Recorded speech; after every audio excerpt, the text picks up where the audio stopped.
Hey everyone, it's ThatOneGamerNerd here, bringing you my very first commentary, which just so happened to be on Battlefield 3. No, I will go ahead and say that I'm not the best player ever, but I will offer some of my own tips about the game, and we'll discuss things later on as well. First off, Black Ops 2 was just announced a few days ago, and despite what people say, Call of Duty games aren't bad games. The only problem is that they are the same game.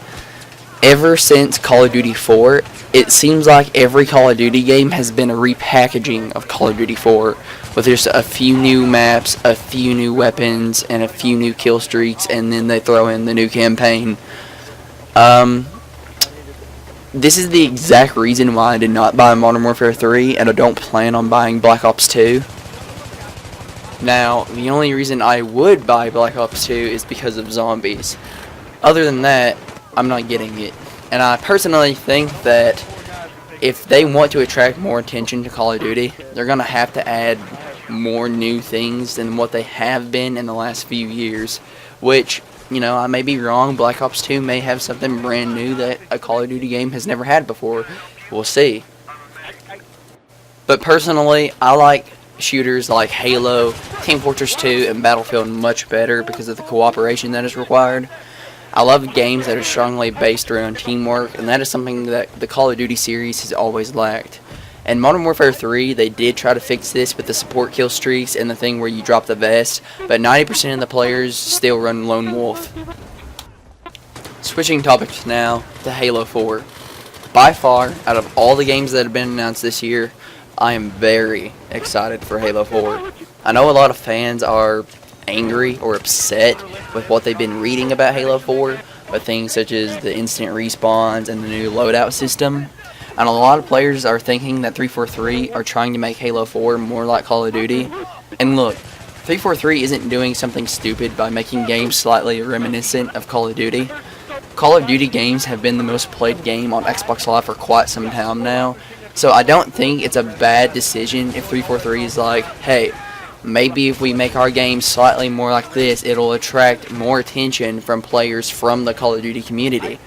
I know there isn't too much info on Halo 4 yet, and some of the things don't sound that amazing to us at the moment, but I believe that Bungie left 343 Halo for a reason.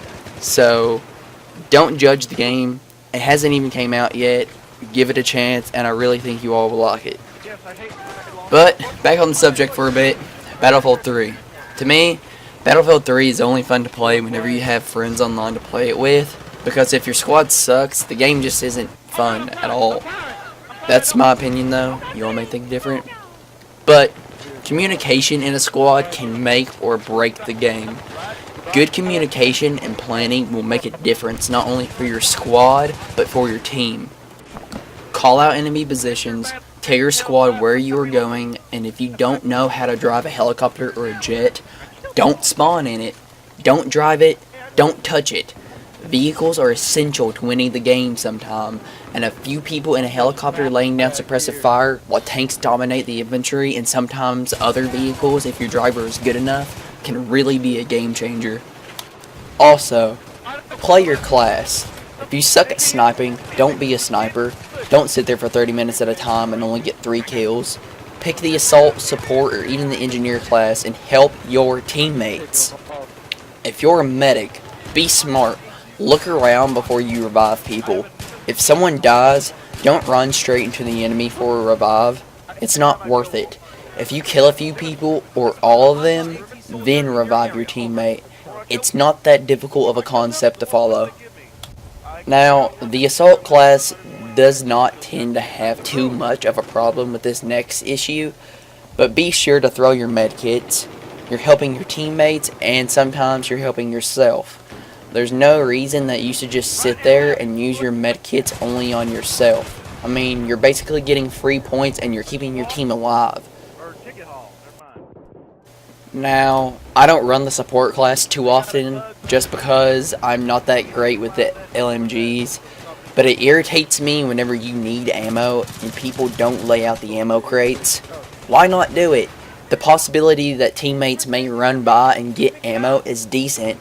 That's free XP, and most of the time people are always needing it. The support class hardly ever wants to throw it out, even if your teammates call for it. Play your class.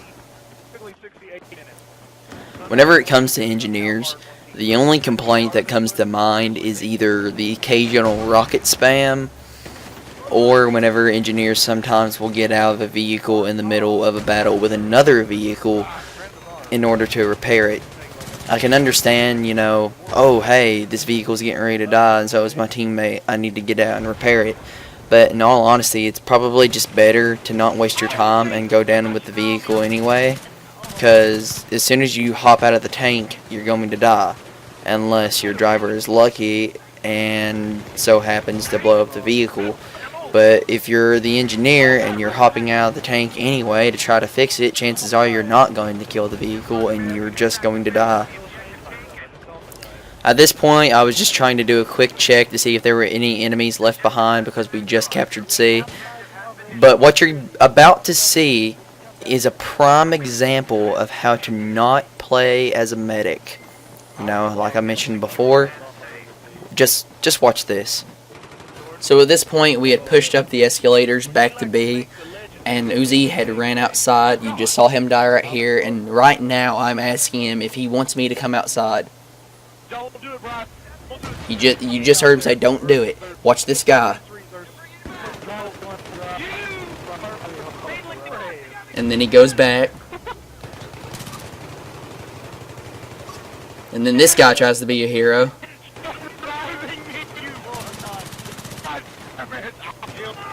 That is a prime example of how to not play as a medic. Don't be those two people. Don't. You're just making yourself look stupid. But anyways, what you're about to see is what I think are two good examples of how to play as a medic and how communication can really help your team. Just watch this.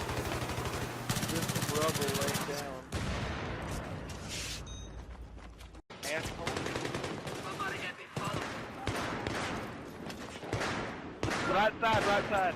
They're stacking on right. Multiple, 3-4.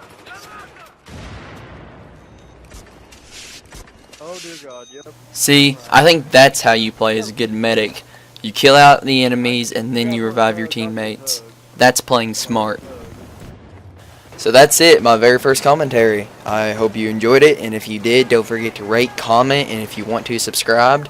I racked up a pretty good amount of kills by the end of the game, but mainly that was because it was over an hour long. If you have any tips for me to become a better commentator, or if there's anything that I could have done better, please let me know in the comment section below.